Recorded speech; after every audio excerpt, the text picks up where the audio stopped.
Good morning, Mr. Antoine. Good It's morning. my honor to be here with you for the open discussion about some important topics regarding the national branding and also the digital transformation applied for Vietnam and some cities. So the first question I would like to have more idea and opinion from you is how necessary to build the national and city branding after mergers. First of all, thank you very much for having me today. I just want to share with you that I'm not an expert in branding so far, but anyway, I try my best to bring my experience. I've been working many years with Singapore, and I think that Singapore did a very good job, to push and promote the brand of Singapore around the world. Yes. So whatever I would like to share today is I had the opportunity to, be a companion in this exercise from Singapore for many years. So I just want to share back what I have learned from there. And once again, I'm not an expert. Okay. Anyway, in terms of Vietnam branding, Vietnam is pretty visible. It's a very shiny dot into the international map. However, the most challenging part is not having that brand because Vietnam somehow threw out a lot of I would say unfortunate history in the past. Is very well known across the world, right? However, the most important things here I think is to maintain the brand. Okay, having the brand and maintain it. And I remember one of the Singapore prime minister, maybe 25 years ago, has said something. At that time, I think that they were at the same point as Vietnam today. Their willingness is to go out and push the Singapore brand across the world, right? And I remember one of the prime minister, Mr. Govt said that set a slogan about Singapore, go global, but think and act local, right? And I think that we have to, sometimes we need to be innovative, sometimes we don't need to be innovative. Whatever other people did and worked very well, we just learn from it and adapt it. So I think that to maintain the brand in the Vietnamese brand across the world, what we need to do is to act local, to do a lot of things, and communication is very important as well. Communicate to the world what we are doing, and we welcome them to Vietnam to collaborate. I think that's my assessment. Yeah. So you just mentioned that Singapore has a slogan, think global but act local. So could you please to tell more about which strategy to realize this message to population, to investor, and also other partners? Okay, what you're saying is how they act local, right? Yes. I think that that is the part that Vietnam has to do differently, because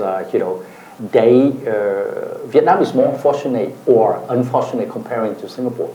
Singapore didn't have a lot of resources, no natural resources, no human resources, right?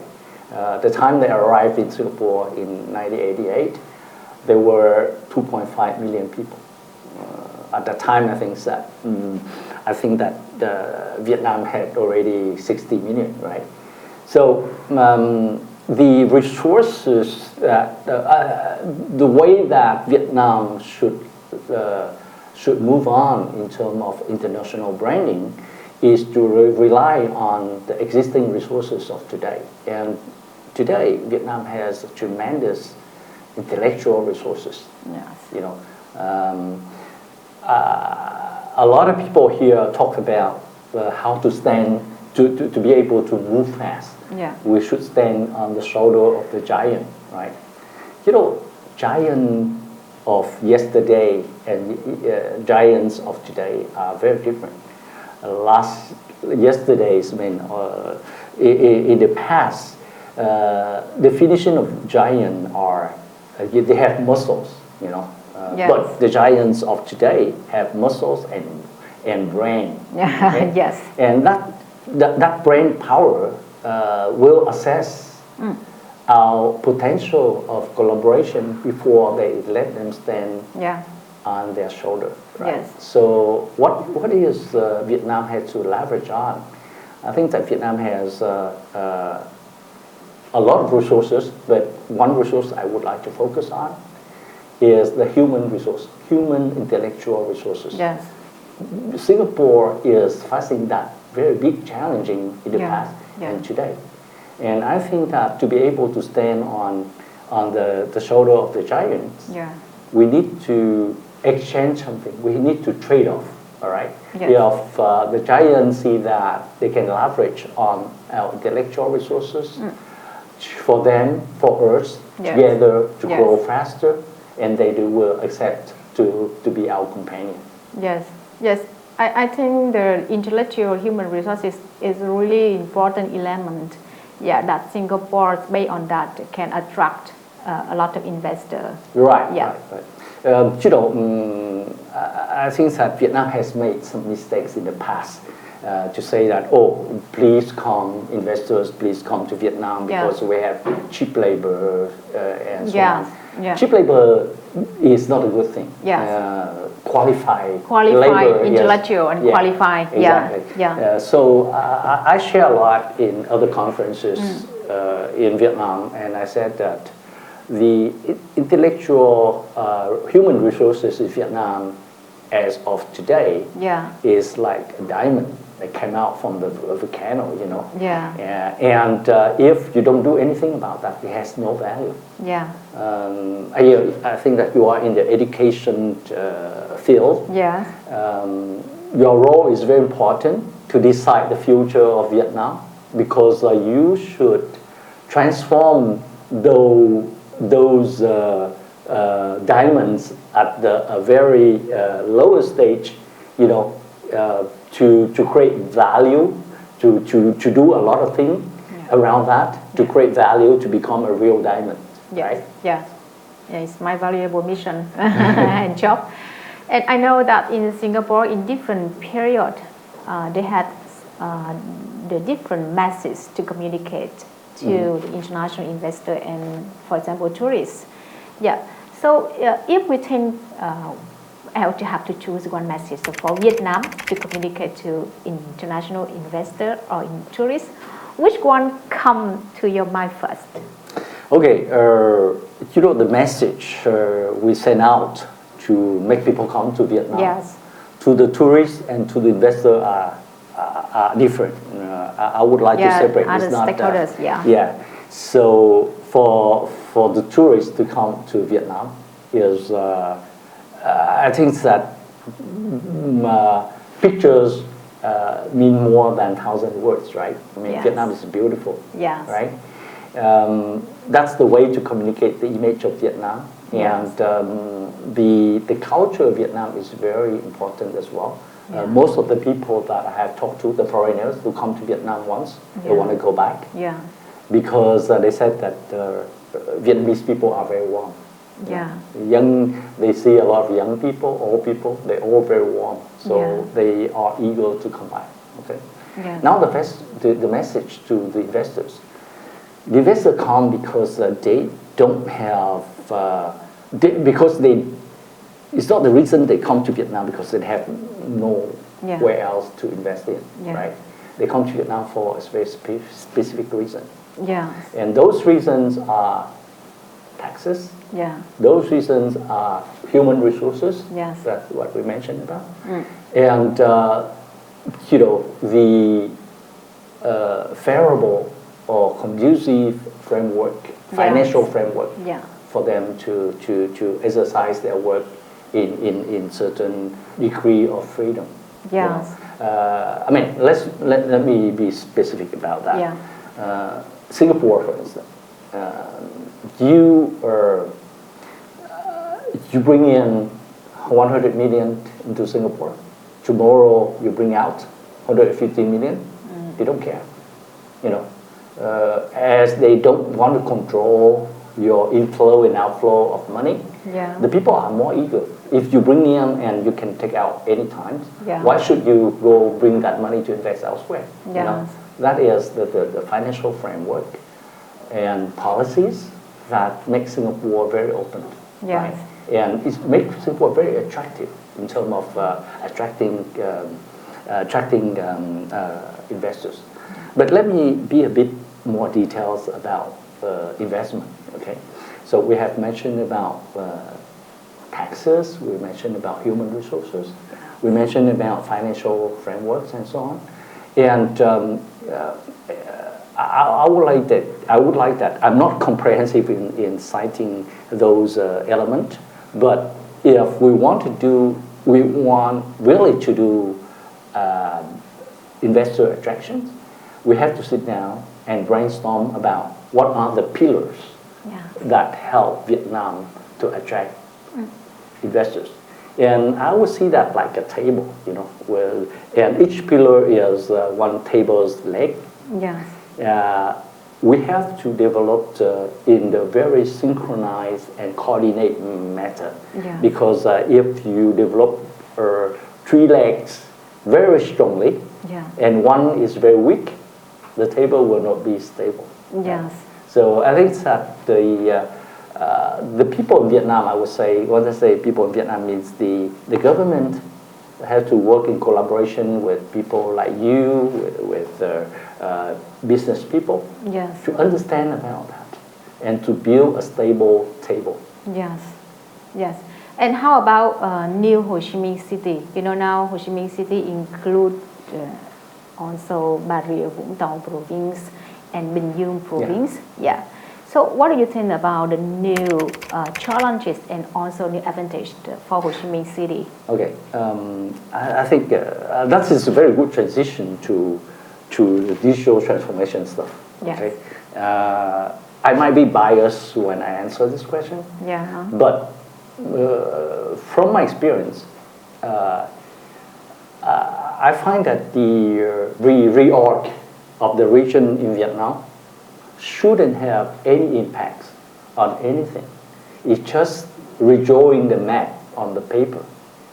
If behind that you have already organized those regions digitally, okay? Yeah. So the digital organization is very easy to change, right? So I saw a lot of challenges when talking to people here, especially those working in some government organizations. They said that, but I can make decision because you know, we are going to be in the new configurations and we don't know the decision-making process, so we just hold on the situation.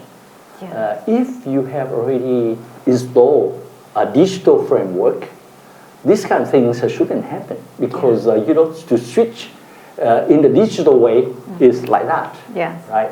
So I think that the Vietnam is facing challenging period right now after the reorg.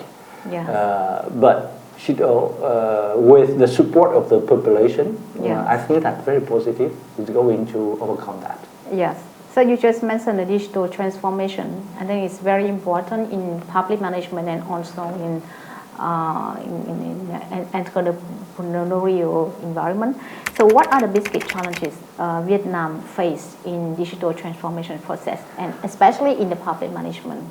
Okay, I would say that, of course, there's many ways to answer that, but in this context, I would answer that the most challenging part of Vietnam facing the digital transformation right now. Yes. I talk about that, about the Vietnam as a country. Yeah. Is speed. It's very slow. I tell you an example. In 2018, I did a conference with in Vietnam for the CEO forum. There's in the room there were 1,000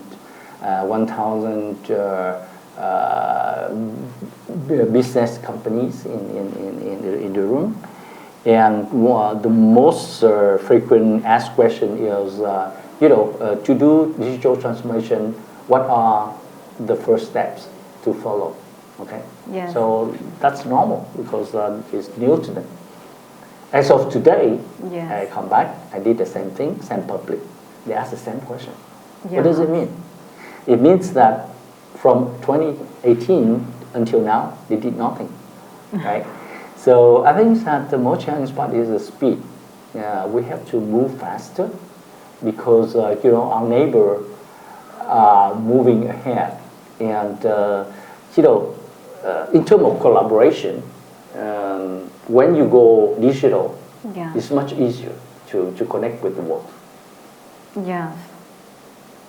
So, in your opinion, what are the barriers that make the digital transformations process slowly in Okay. these years? Okay, that's only my opinion, and I say that the specific problem here for the business and also for the government is when they talk about digital transformation, they think about going out, buy some apps, some software, and then they already digitally transformed. Actually, this is the last step and not the first step. You need to look into about how you use the technology, Yeah.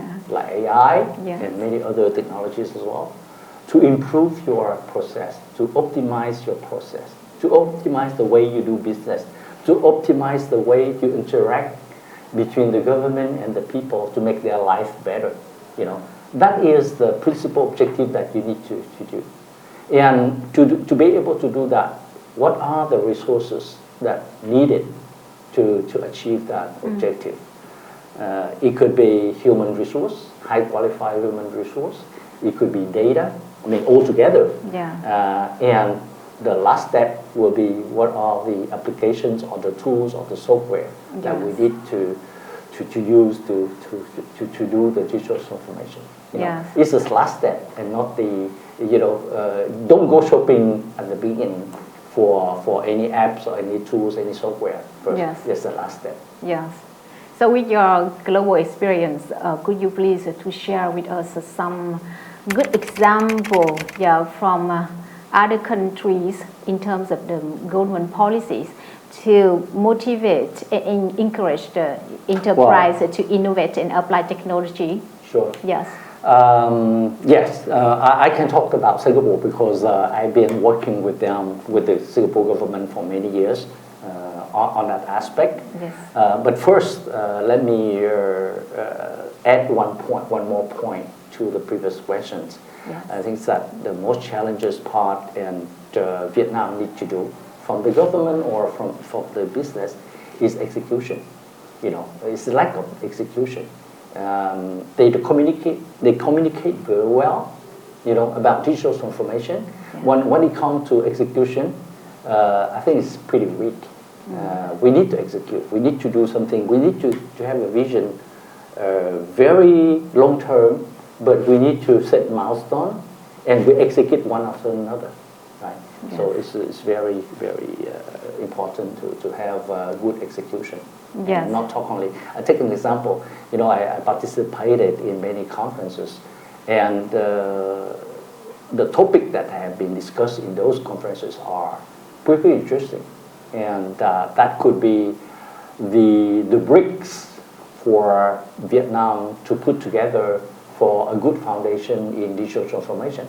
Yes. However, we never see those bricks again, and we never see anyone that put those bricks together to build up a good foundation for digital transformation.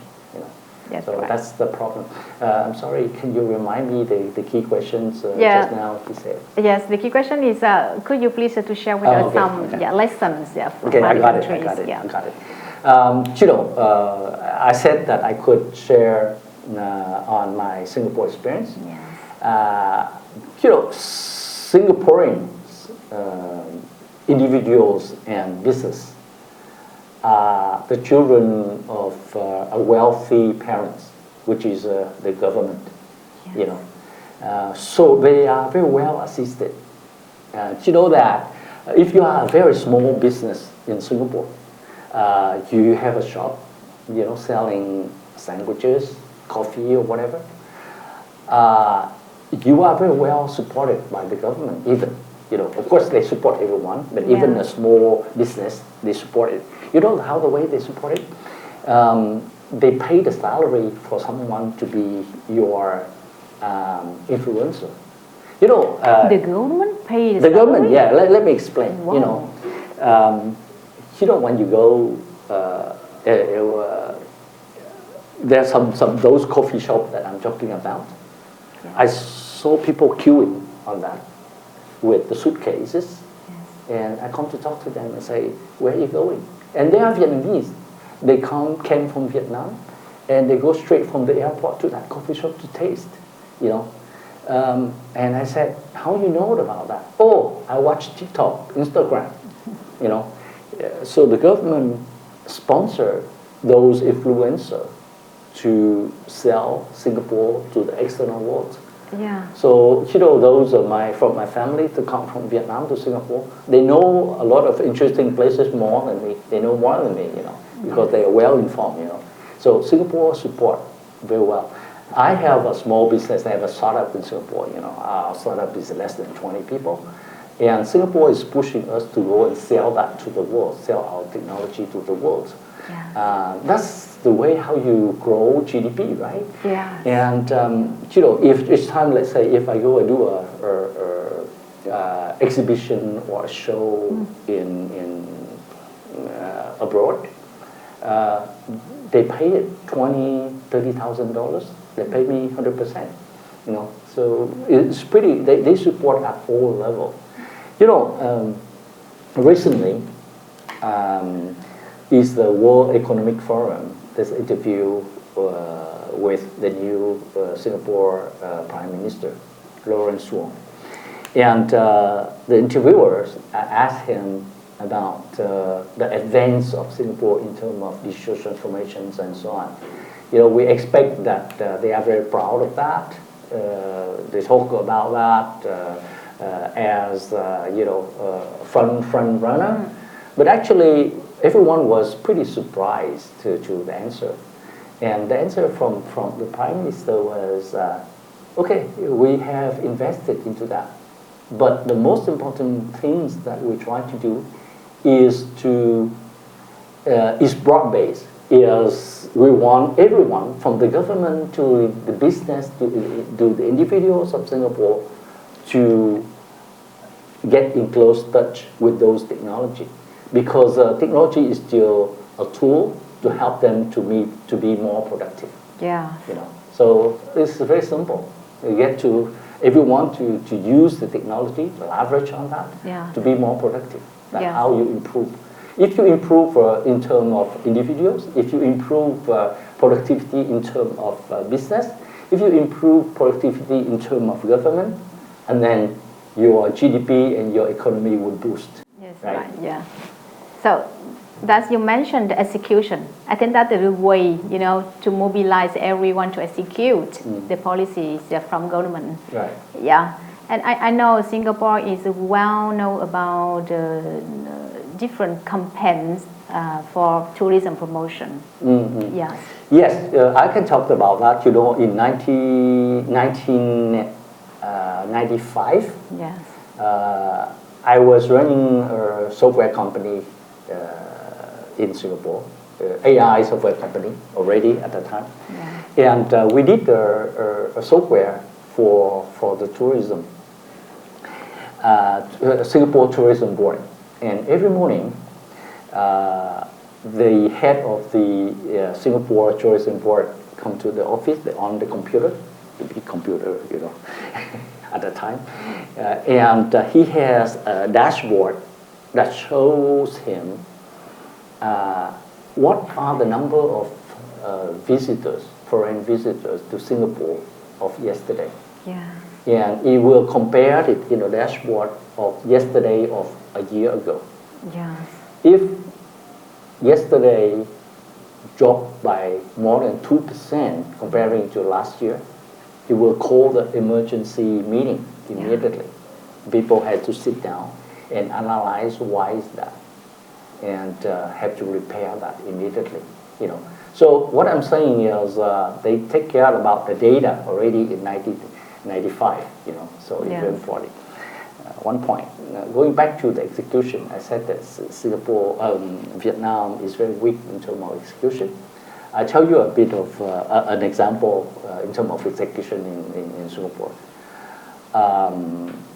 I've been invited sometimes in brainstorming with some minister.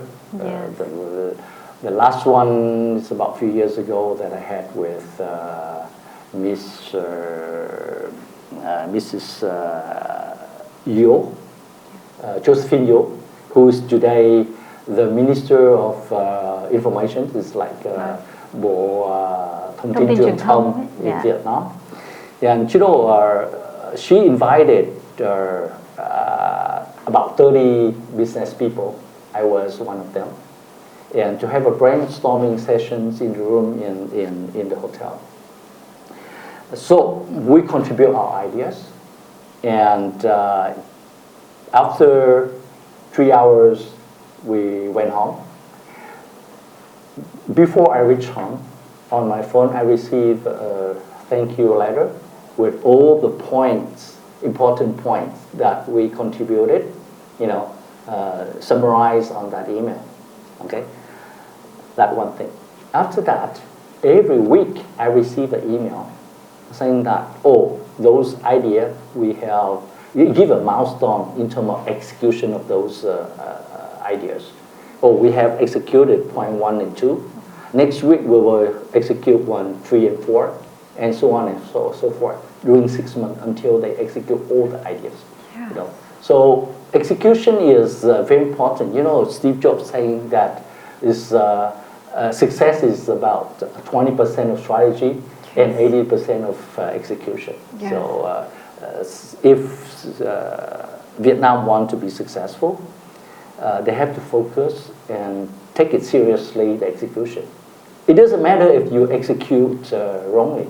Yes. Wrong decision is better than no decision. Yes. But the thing that I appreciate a lot is that the government listens to the opinion from experts, and then they execute, yes. Based on these valuable opinions.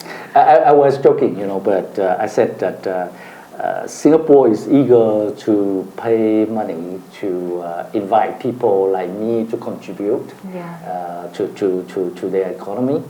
But I come to Vietnam and then, I offer myself free to share my experience and nobody listens. You have really a big love with Vietnam. So, that's why Asia Connected Forum build this forum to connect international collaboration to support Vietnam. What do you think about the Asia Connect Forum? I think it's very important. Yes. You cannot grow alone, you have to collaborate. I tell you a bit of story about the human ancestors. Yes. Human are the descendants of the Homo sapiens and Neanderthals. Neanderthal has disappeared.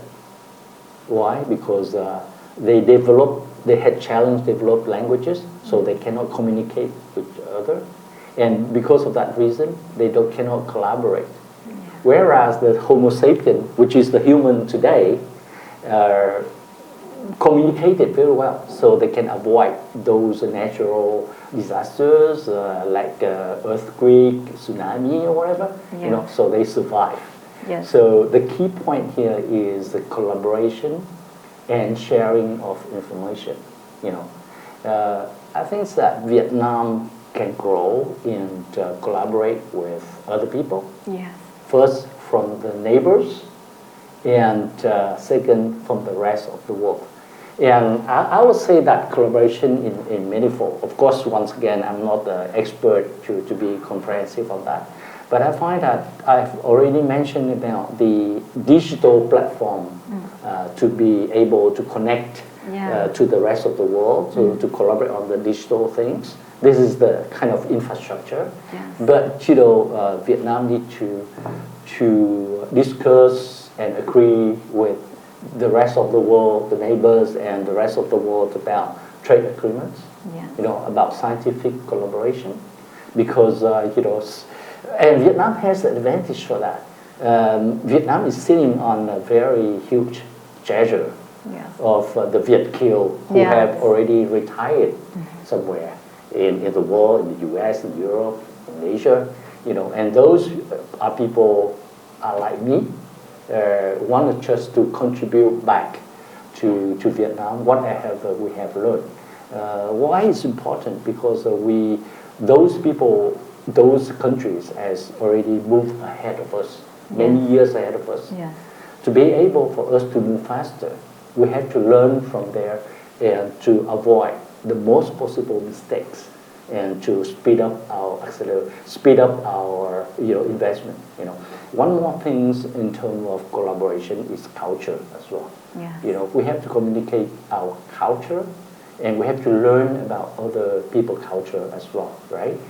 Because culture that make the people of different cultural origins understand each other much better, right? Yes. And when you understand much better, you are more efficient in doing business together. Exactly, yeah.